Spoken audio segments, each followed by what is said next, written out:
Thanks everybody for making time for this discussion. I'm really keen to hear what you think about the issue of diversity in Africa. It is, as we know from the social anthropologists, the most diverse continent. It's a place for me of endless fascination. A lot of people know it for its wildlife, but to be honest, I'm far more interested in the diversity of its peoples. And I'm really pleased that you've been able to join me this afternoon to have a discussion about the problem really of dealing with diversity in tourism, because it's an odd thing, isn't it? We travel because we want to go somewhere different, but we take ourselves with us when we go there. So we take our prejudices and our experiences from the past with us. And in large part, I think travel is about opening yourself up to these other experiences with other people to encounter the other, but it's a problematic process. I'm going to introduce each of you as we go round and ask you to say a few words about yourself. But let me start with you, Ewan.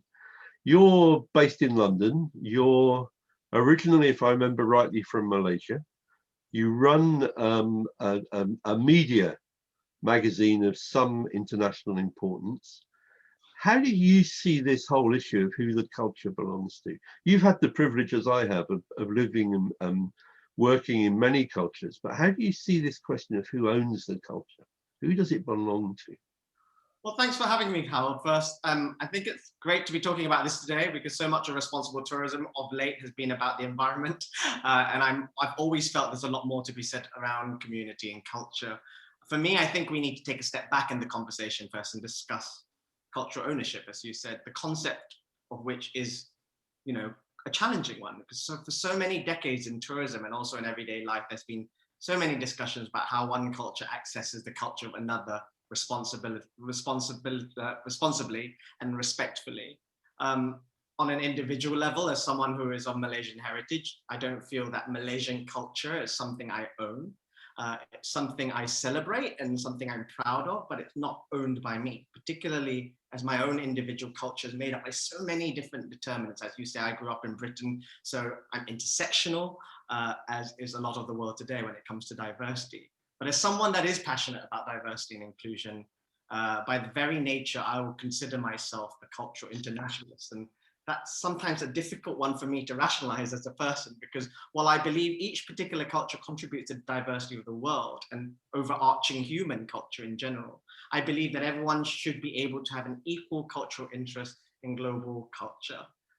I don't believe that one dominant culture, colonialist usually, has the right to acquire that culture and trap it in a museum, for example, only for members of that culture to see, or take the sort of dominant position in accessing that culture.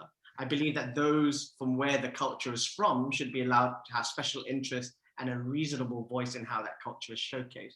The key word here for me is really about respect.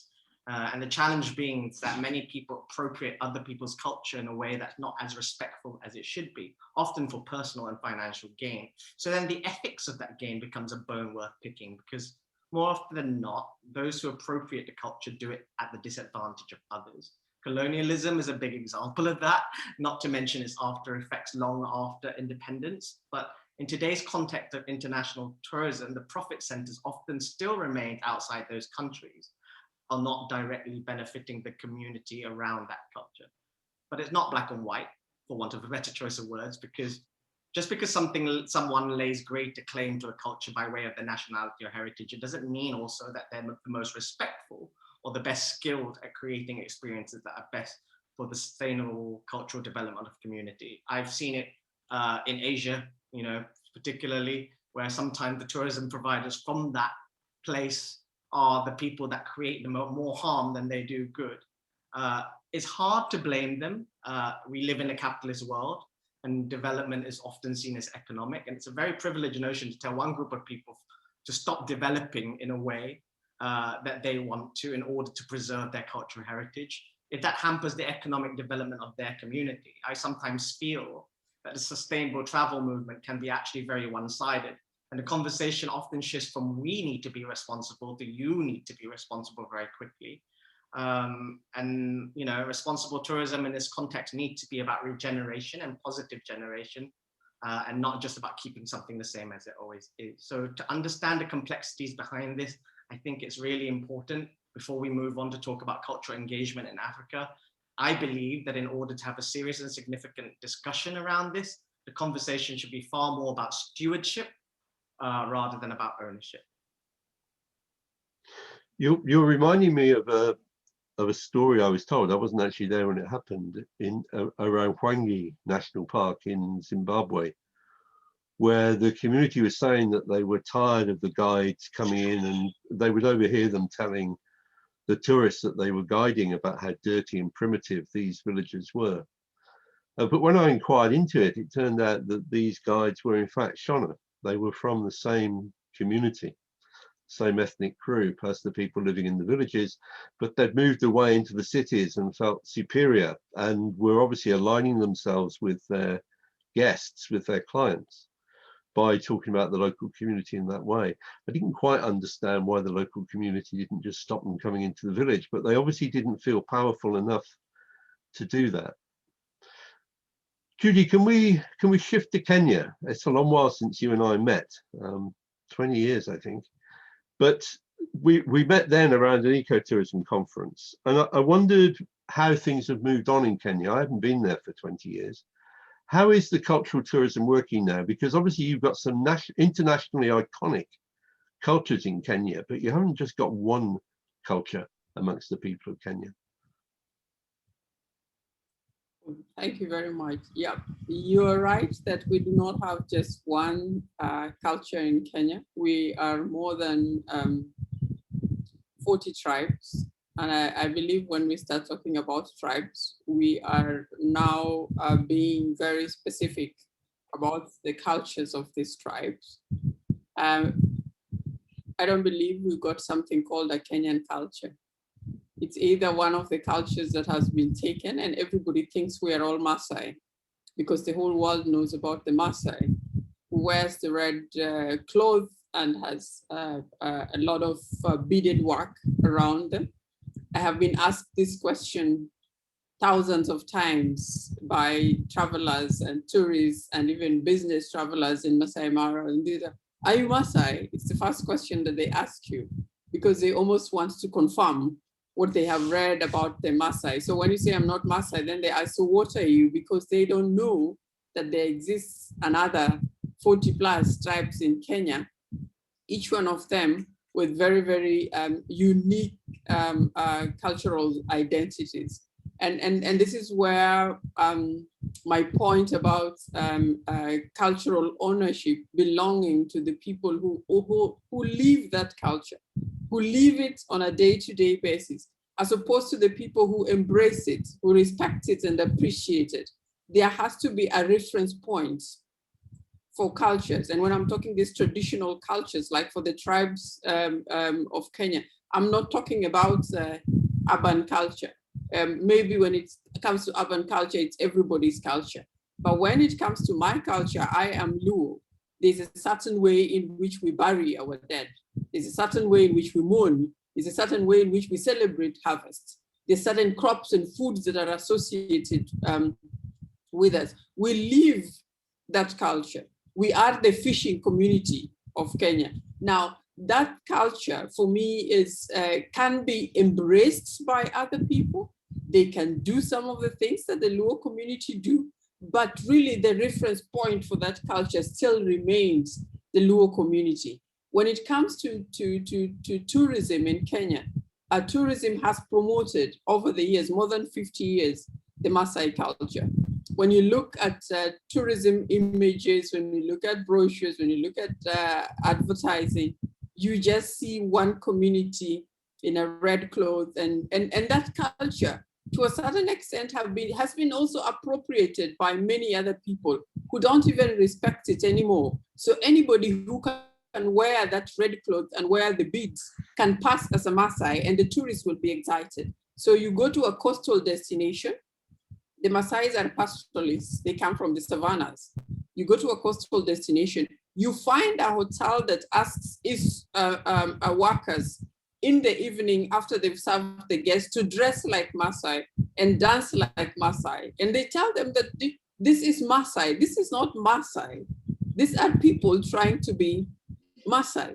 And they don't say that to the guests, and they just pass it because they are trying to monetize Maasai culture and benefit from it because of its popularity. And that is why we see that ownership of culture today has moved into art galleries, have moved into the people with economic means to protect and preserve that culture. There's a very interesting house in Nairobi. It's called the Africa Heritage House.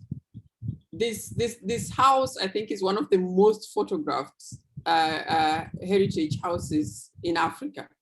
It's got every kind of cultural artifact, traditional, belonging to different communities from around Africa, collected by the owners over the years. You will not even find some of them with the communities themselves, but they're here for tourism attraction. So art galleries and museums have become the owners of African culture, that even the people in there and the interpretation of that culture is not done anymore by the people themselves. And what you hear is very descriptive culture, describing that this is made of sisal, that this is done of that, this is made of this, but you don't hear the narrative and the story behind it, which is what makes culture authentic. When it has the story behind what you see is more important than what is presented. Today we have a lot of presentation of culture, but very little of interpretation of culture, because cultures have been embraced or they've been appropriated by other people who are not the original owners of that culture. Judy, it's interesting. Thank you. And Judy, it's really interesting for me to hear you say that, because one of the core aspirations of responsible tourism is to create meaningful connections. Now, it seems to me that you can't have a meaningful connection with, say, a spear. You can't have a meaningful connection with an object unless you understand the narrative, the spiritual values, and what that means within the culture. Is that, I mean, the Maasai famously are photographed with their spears, and people take photographs of the Maasai lighting a fire, or the Maasai show the tourist how to make a fire. But there's no cultural content in that, is there? No, there is no cultural content, and that's why I'm talking about it's about activities and presentations and items and being shown things and being I call it show and tell tourism. I'm going to show you this thing and then I'm going to tell you about it, but you do not know the real connection between the people and that particular item. And that is why when I talked earlier on about cultural festivals also taking over the ownership of culture in the tourism industry, it's the same thing, where it is no longer the community that decides the limits of what we can share and what we cannot share. It is tourism saying, this looks attractive to our travelers, and so we are going to tell them to come and make this dance, come and do a funeral dance, come and do this kind of dance, come and jump the way you jump, and then the tourists can join in the jumping, because it's an activity that the tourists can engage in and jump in without even asking what was the song about, what does the jumping mean. And sometimes it's when we have examples like the one I gave for the coastal regions, they don't even sing anything meaningful. They just make sounds. And for me, that is an abuse of people's cultures. Just because you know how to make the sound and you can wear their clothes and you can jump with them, you do not have the right to do that, because you're abusing these people. You mama things that don't make sense, you jump around, and then the tourist gets excited and goes home thinking, I know a little bit about Maasai culture. But they just saw a performance by somebody or a business that has embraced this for commercial purposes. And Harold, I know you know one of the challenges in responsible tourism today is how to stop commodification of cultures. Is it even possible? Where do we draw the boundaries? Where does the respect start and where does it end? Whose responsibility it is? I think these are the questions we need to be talking about. I think we do definitely want to come back to some of those, Judy. I promise that we will. But can I just push your argument a little bit further and see whether you want to go with this or not. Don't feel you have to. But it seems to me that there's an issue of the respect between the host and the guest, which is clearly extremely important. But there's also the question of what this means for the culture. I mean, it seems to me that very often the tourist wants the culture to be the way they expect it to be. And often what they expect is something that they've seen in a tourist brochure or they remember from a film or something. And there's a really good example of this. As it happens, it comes from an Irish guy who lives in Cape Town, who Sabu possibly knows. But he says, he says he just gets completely fed up with people complaining that the Bushmen up in the Kalahari aren't still wearing loincloths. Because he says, I go to London and I go to the Tower of London and I want to see the beefeaters, and there are the beefeaters wearing their red clothes. And then I realized that they didn't come to work wearing their red clothes. They got changed when they got to work and put the costume on. And that's very disappointing to me because, that's not what I expected to get. So he now says to the people who say that about the Bushmen, I'm sorry, you're 300 years too late. You should have come earlier. What worries me about this process is we're stopping the evolution of the culture. We in a way, we're stopping it developing into the modern world. We're turning it into a museum piece. Fundamentally, we're killing it by the way in which we interact with it, because we're fixing it. And all cultures evolve, they don't stay stationary. Is that something you're seeing in Kenya, Judy, or am I just worrying about something I shouldn't worry about? No, you are very right. When a tourist asks, why is a Maasai having a cell phone? You're lost for words on what you should answer them, because they feel that a Maasai should not be having a cell phone. Why are they having a cell phone? Why are they communicating on the cell phone? They have their traditional ways of communicating. And these questions are asked by travelers very often. So it is something that should concern us. And when you tell them that, I like the statement, you're 300 years late. Yes, they are. Some of them are very late. When you tell them, do you know very little about the past of the Maasai. What you see today is an evolved culture. This is not what they were 50 years ago or 100 years. And when you come after another 20 years, they will be completely different. And that does not mean that they have been contaminated, because they keep telling me. I have had people who have told me in Masai Mara, because I do, just for a little bit of background, I come from a community development background, but I work a lot with community-based tourism, seeing how tourism can be a vehicle for community development. So I work with community empowerment and private partnerships for tourism development. Within that mix, you find a lot of development organizations that also come in and want to support communities, and they want to tell their stories. So once in a while, I host what I call witness safaris. My witness safaris are to enable you understand not the wildlife. Maasais are not the wildlife, and they're not their red sugars. They are all of us. They are everything. They get sick. They need healthcare. They need to go to school. They need money in their pockets. They go to the bank. Yes, they do. They have bank accounts. And so people have said, why did you let them open bank accounts?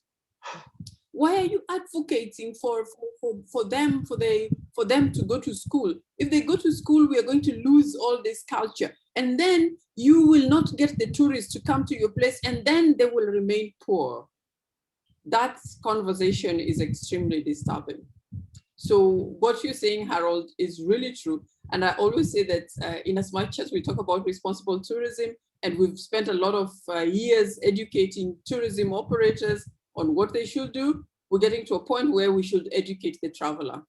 There is not going to be respect without the traveler being educated. There's not going to be a good appreciation and stewardship of culture without the traveler being educated.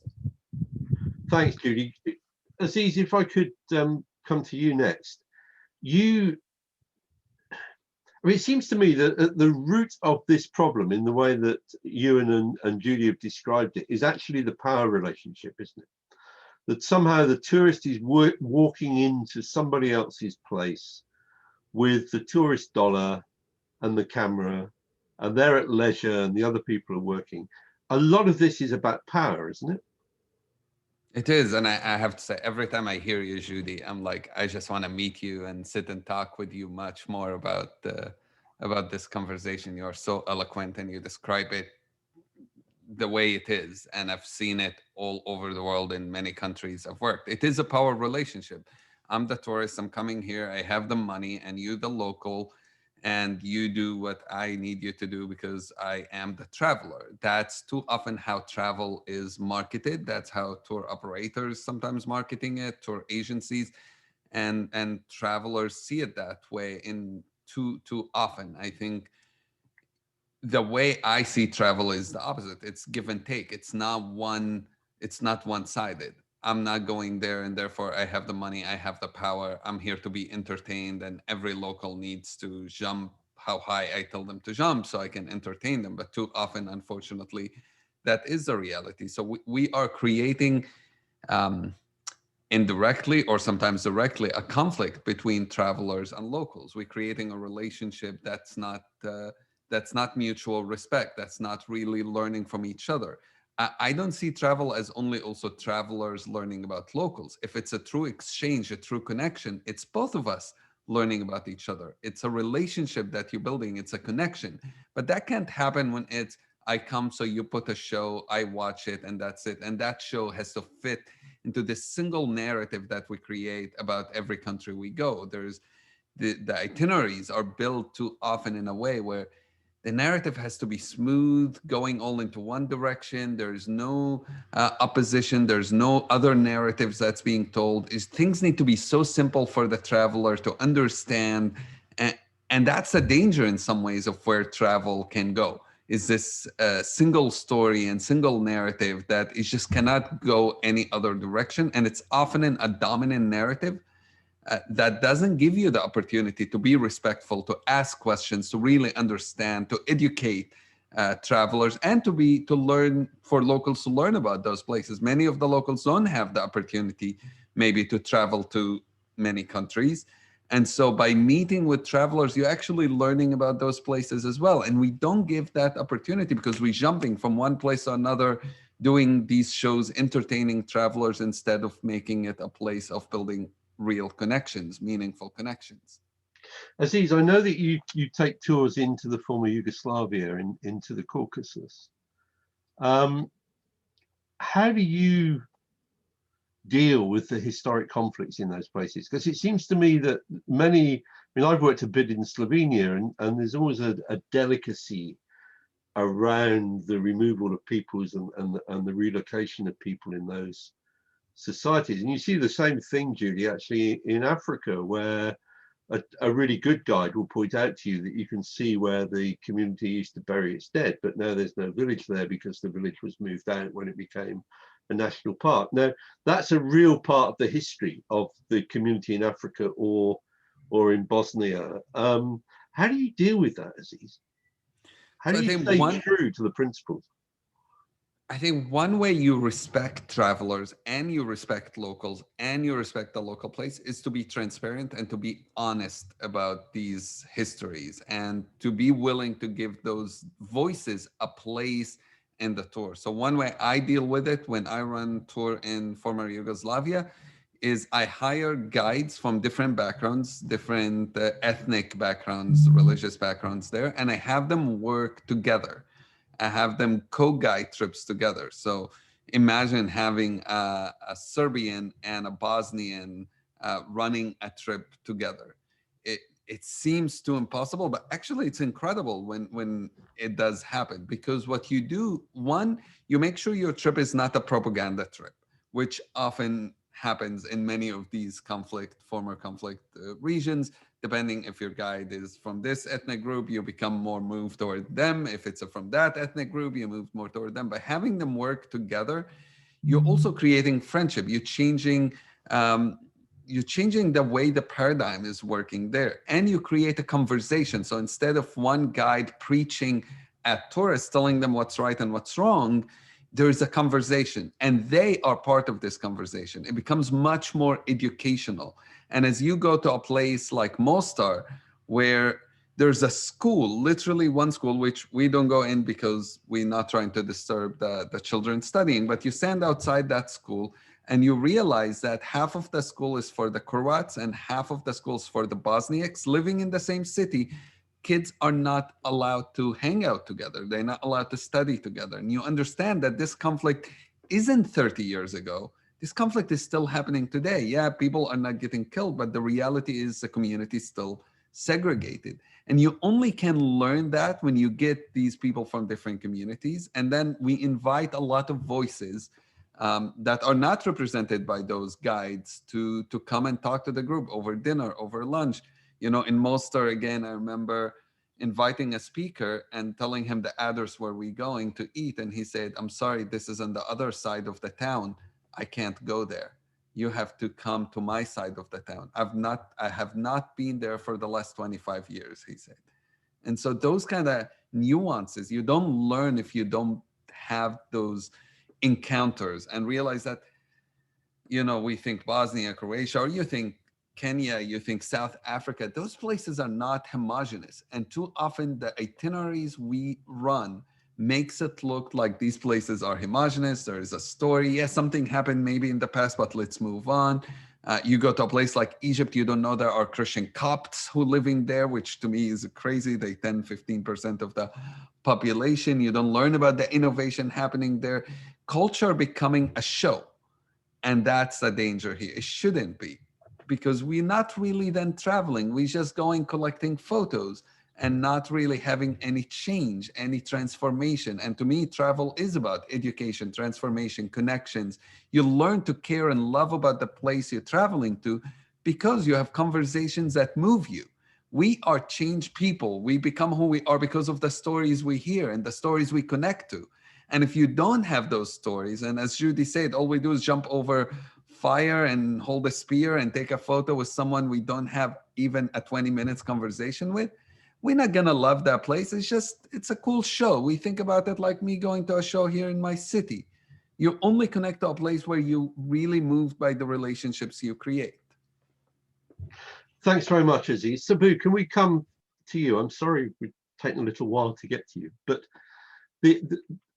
I really wanted to ask you about what's happening in township tourism now. And I'm going to start by telling you the experience I had, which is a long time ago, and I'm prepared to accept if you tell me that I've got it all wrong and things have got better. But I remember coming out of a Bidsia, an elderly lady who was setting up a restaurant, wanted to set up a restaurant in her home. And I came out with her, and there was one of those big 50-seater coaches going slowly down her street. It was right outside her front door. And all the white tourists were stood up at the windows with their cameras pointing down at us, taking a photograph. I think they probably got a bit of a shock when they saw me there. I was clearly not where I should be. But she turned to me and she said, you know, this happens every day. They treat us like animals. They're on safari. Has that stopped?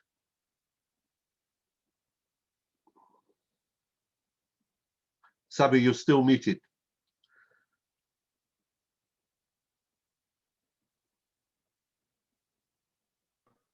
Okay. Sabu, I'm sorry, I should have noticed you were muted and warned you, but please go on. No, it's okay.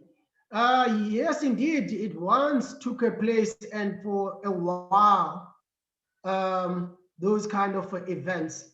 But because things have changed now, and the consumer as well now is empowered these days, because they read about this stuff before they come. So they have these kind of expectations, you know, so they know exactly what they're looking for. So which makes it difficult now for those kind of events to continue. One thing that we always strive for, the newcomers in the game, is to shift away from the tour than creating an experience. Because people more often, they don't just to walk around or drive around. They want to get involved.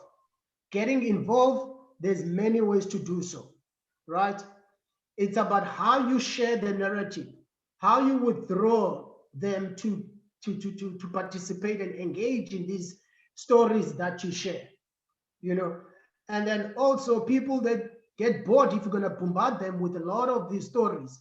You know, they want to taste, they wanna try stuff they've never tried before. So the restaurants come very handy to do so by creating those extra mile experience and making sure that you share the pie as well with everyone. You know,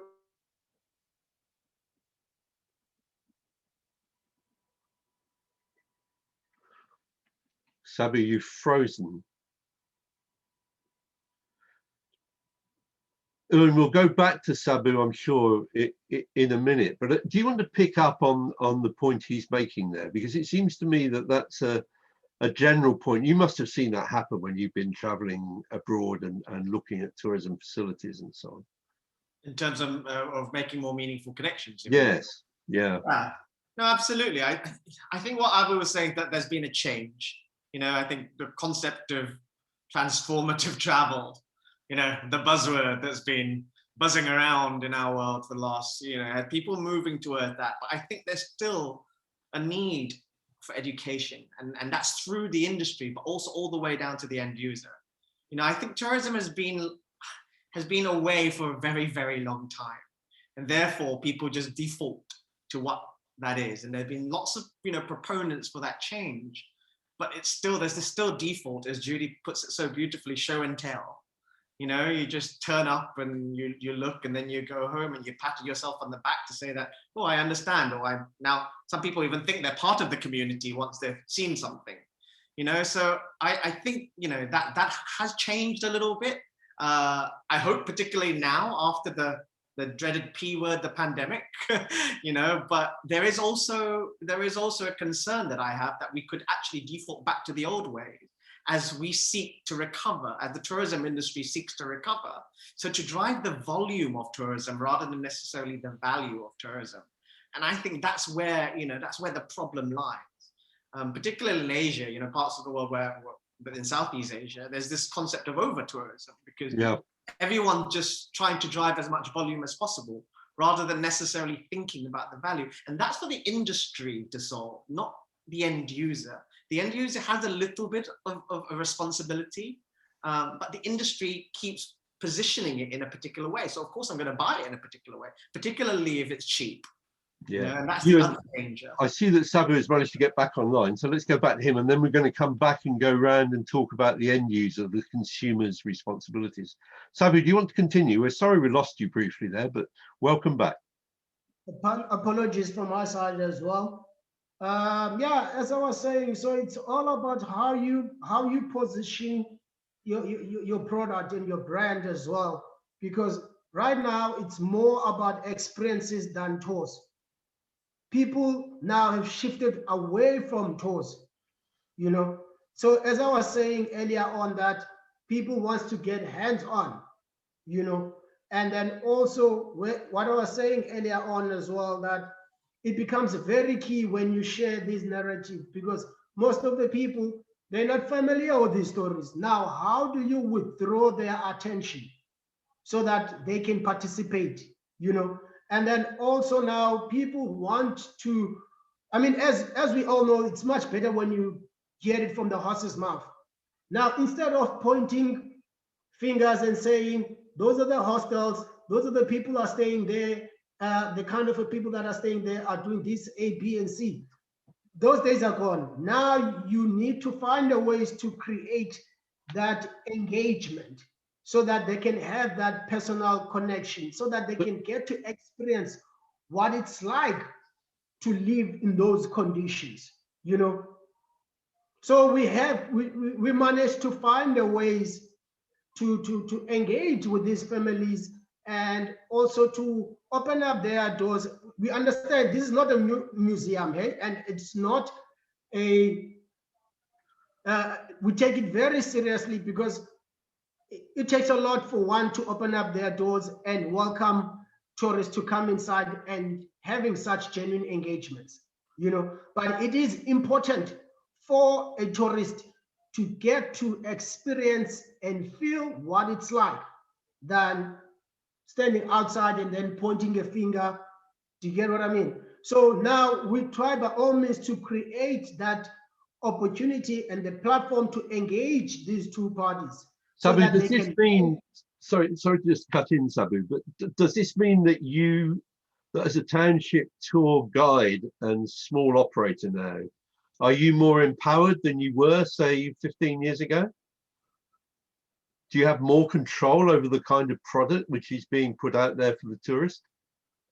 No, for sure, no doubt, no doubt, we do, because these days people are looking for an authentic experience. Now, if there's only one person who can offer that experience, it must be someone who wakes up there, who sleeps there, and not taking that full advantage, but also trying to find a way to understand better the consumer as well, to invest in a lot in the industry. What is the industry looking for? Because it's not only about just saying, hey, I'm from the township, I know it better.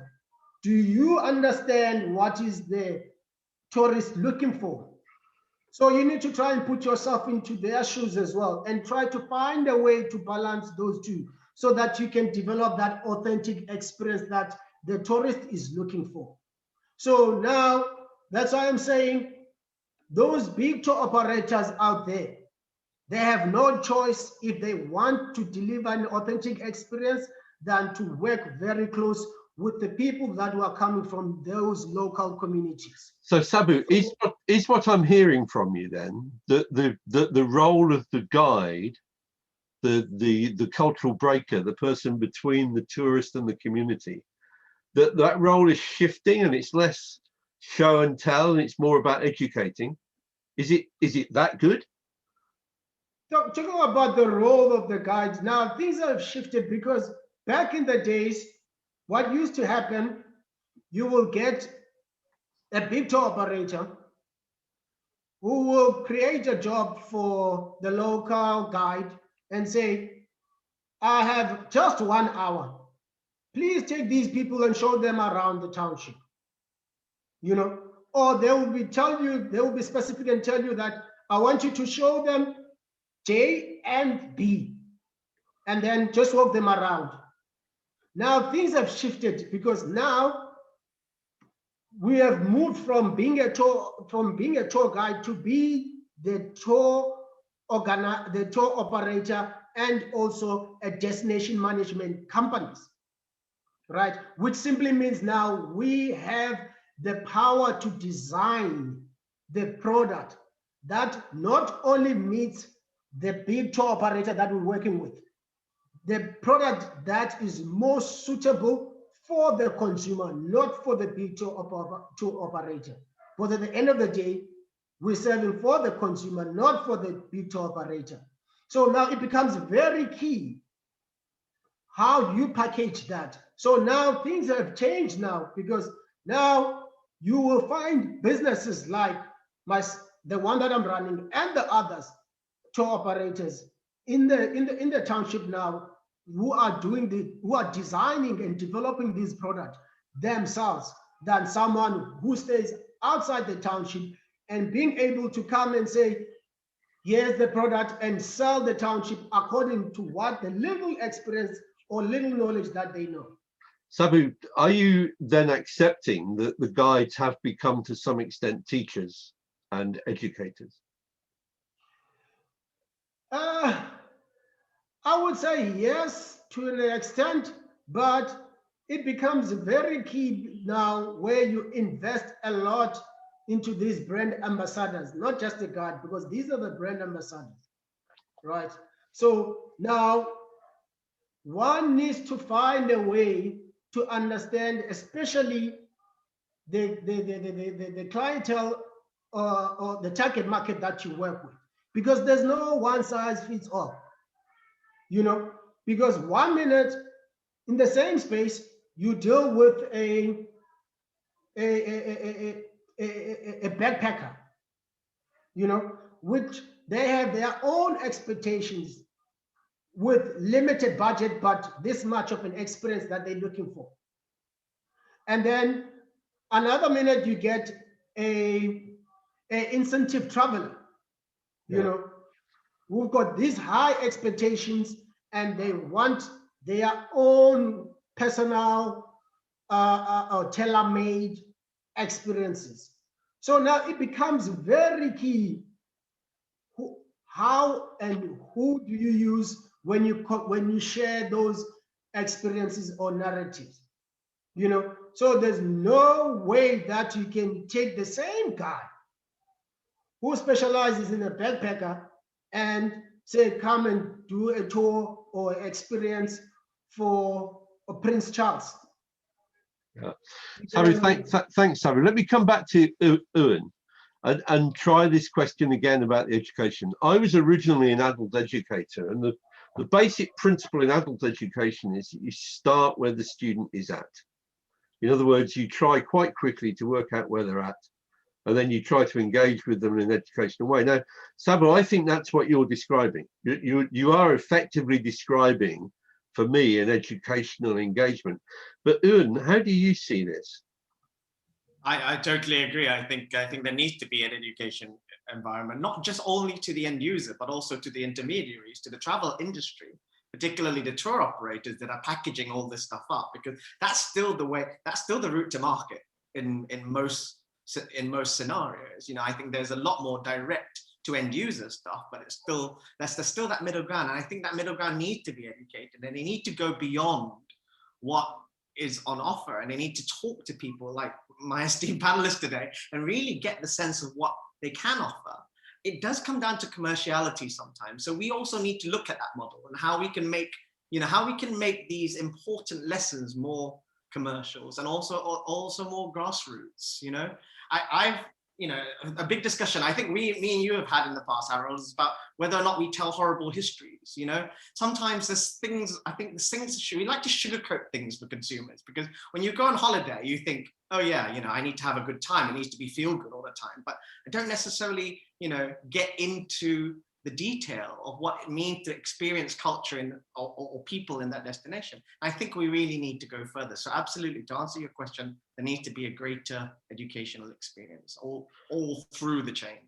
One of the things that was always interesting to me about South Africa, Ewan and Sabu, is that it was quite clear that very large numbers of people, even in the early days of township tourism, were getting into the townships with a local township guide, escaping almost the kind of organized trips that the mainstream industry was operating, because they so wanted that experience that they went round it to get it. But it sounds as though that has now become so much the predominant model that people almost don't need to get around it anymore. Judy, can I come to you in Kenya? Are you experiencing similar things there with the way the tourism industry is changing over the last 15, 20 years? Yes, we are. What you described in your last statement is this typical situation here when it comes to the relationship between the tourism industry and culture, and how they sell culture. Now, a lot of tour operators still don't have culture in their itineraries. So tourists are finding a way around it. And because of that, it is the guide en route to where they're supposed to be who talks to the clients and say, I will stop over at a cultural center or a Maasai village, and we can see how the Maasai live. And they negotiate everything from the pricing and how much time they're going to take there. And they collect the money and give the villages a very small percentage of the money. So there is a black market for cultural tourism in Kenya, and it is no secret. It is a thriving black market for what we call them driver guides here. Those who pick clients, for example, in the city of Nairobi, and have to drive them to Masai Mara or to a place in Samburu. And along the way, there are communities, and some of them are not even local communities, those who have embraced or appropriated culture, who have set up cultural centers, and they go to this place and they get a performance, a show, and the tourists pay for it, and they tick off the boxes, just like as you said earlier on. You don't even know, you're so proud of a picture that you have with a local Maasai, but you didn't even know their name. You don't know their name. You were smiling so broadly next to them, you forgot to even say hi and ask them their name. This is how impersonalized this kind of cultural experiences are. And they've become so normalized because of how the industry has operated over the years, and the traveler doesn't know any better. They consume what they have been given. On the other hand, it's very different when you go to places where communities have a partnership with a tourism operator. And through this partnership, they are able to create the experiences that Sabu is talking about. This kind of relationship and partnership enables them to draw the boundaries. This is where communities say, okay, we are in a partnership, we love tourism, but you can't bring your tourists here in the morning. We are preparing children to go to school, we are milking the cows, we are setting the cattle out. But when there are no relationships, this is the time tourists want to go in. The driver says, let's go in and see how they milk their cows, how they let the children go to school and how they're doing in the morning. And they interfere with everybody's life. But again, communities, because of a power relationship, the communities need the money. They will let them in, but they are grumbling about it. There was a time, there's similar tourism like what they have in South Africa's township tourism. We have in Nairobi, two very large informal settlements, right? These informal settlements have become places where some operators are attempting to do informal settlement, or what they call in not very good language, slum tourism.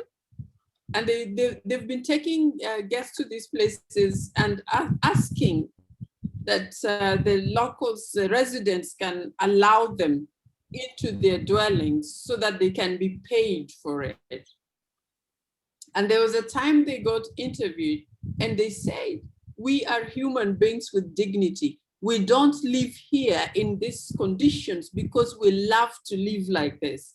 We have been forced by circumstances. Our economic conditions don't allow us to live any better, but we are not as proud of our living conditions. So when other people come and insist on seeing it and photographing it, and they want to photograph you next to that very filthy ablution block that is shared by so many people, because they want to go and show somebody where they went and how they saw these people. Where is the human dignity in taking another human being's suffering and sharing it as part of your holy?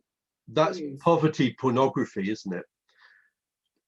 Yes, it is. Aziz, can we just make clear to everybody that this is not just something that happens in Africa?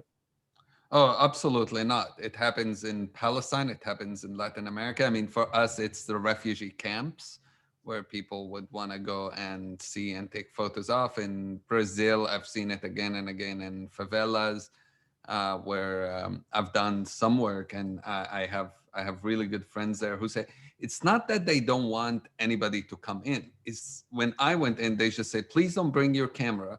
And I went with a friend, and she said, it's just we tired of people literally thinking this is a zoo. Yeah. Like, if you want to learn, we're happy to talk to you to learn, but most people are not coming to learn. And I'm hearing our conversation, I'm thinking like, travelers sometimes want to go to these places because they're really curious, they want to learn, they want to figure out what to do, and they might even have it in their mind that that's cultural tourism. You know, I want to meet one of these tribes because it's cultural. I want to see where people who are poor living, so I'm not just staying in the 5-star hotel. But the way it's operated, it is so wrong, and it kind of beats the purpose, the original purpose. So that's one thought I have as we're having this conversation.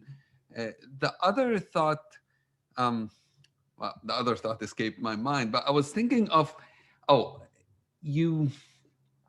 people are going to, I hear too often is that, when I'm traveling, I don't want to be educated.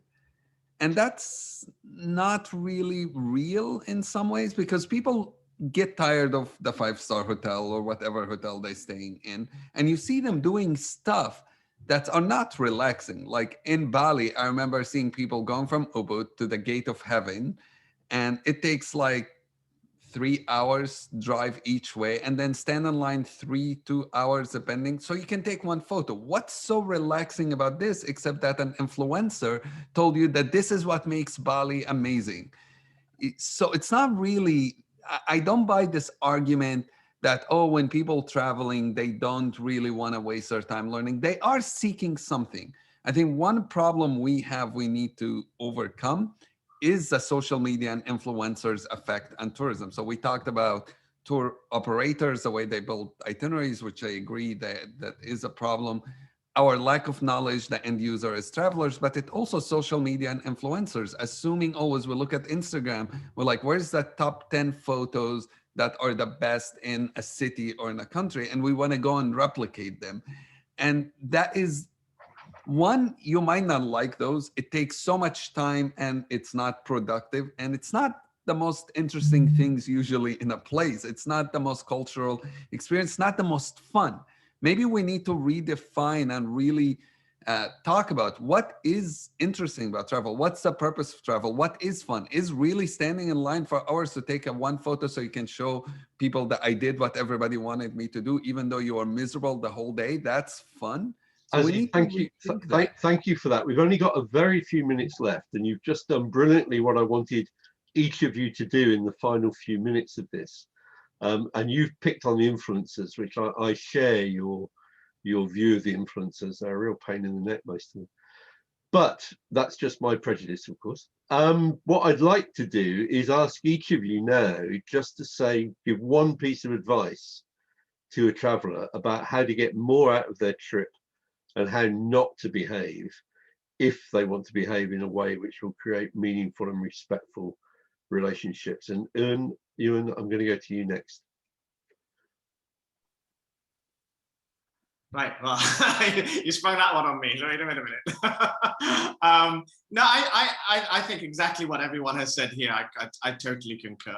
But I think people need to also think about their privilege and where they come from, and you know, the flow of power, you call it.